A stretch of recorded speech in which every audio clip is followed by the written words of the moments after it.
Assessore Corazzari, la nostra provincia è una provincia che ha tante eccellenze. Perché non riusciamo, secondo lei, a far capire quanto è importante, quante peculiarità e eccellenze ha questa provincia? Il fatto di avere tante eccellenze è un'opportunità e dobbiamo essere capaci di valorizzarle. Per esempio, questo spazio della Regione del Veneto nell'ambito della Mostra del Cinema di Venezia è per noi una vetrina di straordinaria importanza, di straordinaria efficacia per promuovere quanto di buono c'è sul territorio della nostra Regione del Veneto. E parlando di Polesine, oggi abbiamo raccontato delle storie meravigliose che parlano dei progetti realizzati dai territori, dai comuni, dalle associazioni, dal volontariato per promuovere il Polesine attraverso la valorizzazione turistica dei propri borghi fluviali, del rapporto simbiotico che c'è tra l'acqua e dei nostri corsi d'acqua e dei nostri fiumi con i nostri territori, con le eccellenze enogastronomiche, con le eccellenze culturali, con le eccellenze identitarie. Questo per noi è una grande opportunità, una grande occasione e dobbiamo riuscire a fare squadra per mettere assieme tutto questo e calarlo in un contesto di una proposta turistica moderna ed emozionale. Ecco, lei sta seguendo tutta la provincia da Melara a Barricata.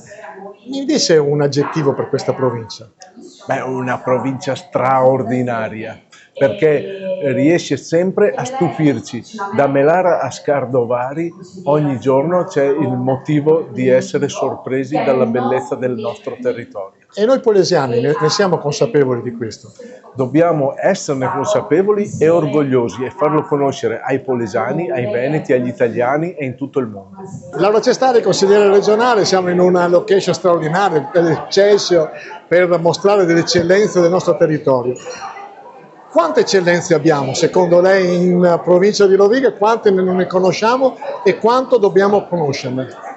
È una gran bella domanda, nel senso che di eccellenze siamo pieni, probabilmente neanche noi che siamo autoctoni abbiamo la contezza e la certezza delle peculiarità che il nostro Polesine racconta e raccoglie in tutte le zone del nostro territorio. A Venezia l'Hotel Excelsior, nell'occasione di questa 82esima edizione della Mostra del Cinema, cerchiamo di raccontarle proprio nello spazio dedicato alla Regione Veneto. Il Polesine racconta soltanto una parte di sé, parla di cinema sicuramente, parla di corti, parla di amore per la nostra terra, parla di manifestazioni, parla di un turismo fluviale come quello che poi abbiamo raccontato oggi, che davvero apre le porte anche per altre province, altri territori e perché no anche altre regioni.